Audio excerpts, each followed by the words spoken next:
হরে কৃষ্ণ। দেখো দিদি ভাইয়ের, আমি অর্চনা, আমাদের শাশুড়ি বৌমা রান্নাঘরে। আমি দেখো আমের কেক বানাবো। দুখানা কেক দেখো ভালো করে ধুয়ে পরিষ্কার করে নিয়েছি।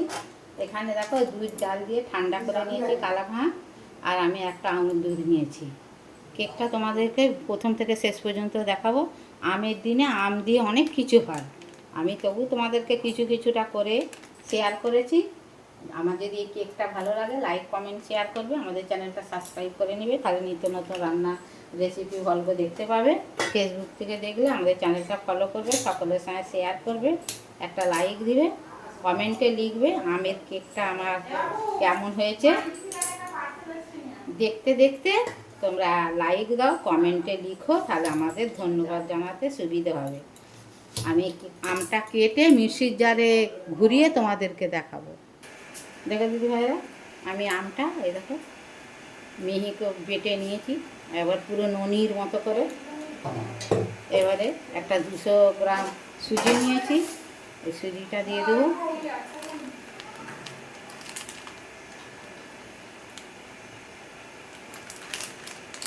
তোমরা ভিডিওটা ভালো করে দেখো, গোটাটা দেখে এইভাবে বাচ্চাদের কেকের বায়না করলে, এখন তো আম অ্যাভেলেবেল পাওয়া যায়, অ্যাভেলেবেল আছে।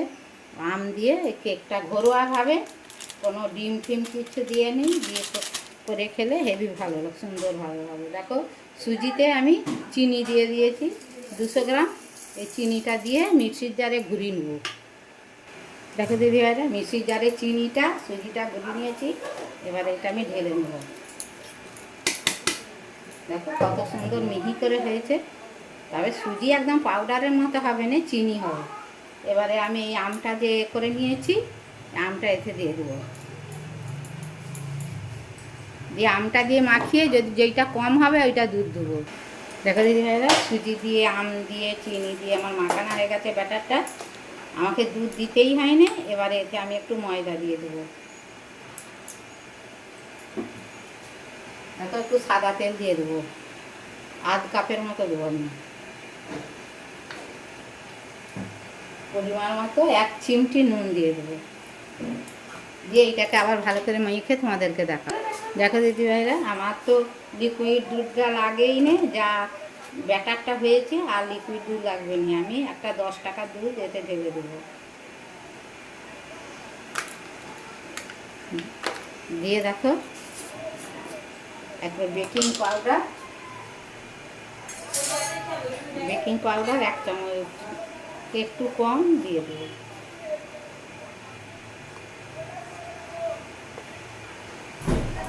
দেখো দিদি ভাইরা, বেকিং সোডা একবারে 1/2 চামচের হচ্ছে, আবার আর্ধেক দেবো। এ দেখো, দিয়ে এইটা আমি আবার ভালো করে মাখিয়ে তোমাদেরকে আবার দেখাবো। দেখো দিদি ভাইরা, আমি একটা কেক বসাবো বলে একটা স্টিলের জায়গা নিয়ে নিয়েছি। নিয়ে এবারে ব্যাটারটা এতে ঢেলে দেবো।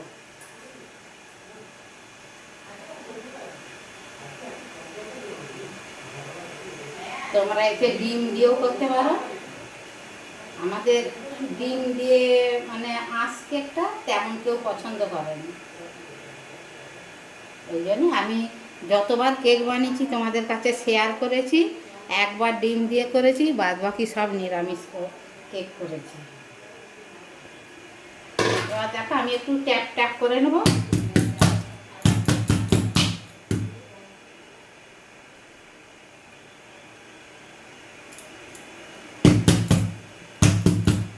দিয়ে এবার বসিয়ে দেবো,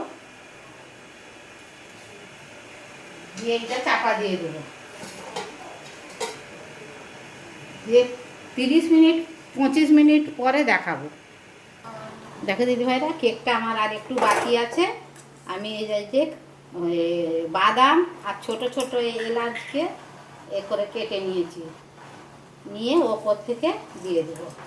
আমার একটু ভুল হয়ে গেছে, ও গোলার সময় দিলে ভালো হতো, ভেতর পর্যন্ত পেয়ে যেত, আমার খেয়াল ছিল না, পাশে রয়ে গেছিলো। দেখো দিদি ভাইরা, একটা কথা বলি, আমি কালকে ব্যাঙ্গালোর চেক আপে যাবো। আমাদের 8 দিন রান্না বন্ধ থাকবে। 8 দিন পরে তোমাদেরকে দেখাবো। এবার এই যে ব্যাঙ্গালোর যাব, ব্যাঙ্গালোরে আমি যতটা পারবো তোমাদেরকে ভিডিওটা শেয়ার করব। এইটা হয়ে যাক, তোমাদেরকে দেখাবো। দেখো দিদি ভাইরা, আমার আমের কেকটা হয়ে গেছে। এ দেখো, আমি একটা কাঠি বুঝে তোমাদেরকে দেখাচ্ছি। এ দেখো, হাতে লাগে না।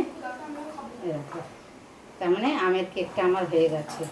আমি গ্যাসটা বন্ধ করে দিয়ে একটু সমুদ্র দেবো, তারপরে তোমাদেরকে আবার খুলে দেখাবো। দেখো দিদি ভাইরা, কেকটা আমার দেখো কত সুন্দর হয়ে গেছে। দেখো, ওপর থেকে ছোটো এলাচ দিয়েছি, বাদাম ভেঙে দিয়েছি। আমি কেকটা পুরোটাই তোমাদেরকে দেখেছি। দেখো নরম সফট হয়ে গেছে। দেখো, এখন গরম, কাটলেই ভেঙে যাবে, ওই জন্য তোমাদেরকে এখন কাটিনি, কেকটা পুরোটা শেয়ার করেছি। যদি ভালো লাগে লাইক কমেন্ট শেয়ার করবে। বাচ্চাদের এইভাবে কেক, আমের কেক করে খাওয়াবে, ভালো লাগবে। তোমরা কে কোথায় আছো, ভালো থাকো, সুস্থ থাকো। হরে কৃষ্ণ, রাধে রাধে।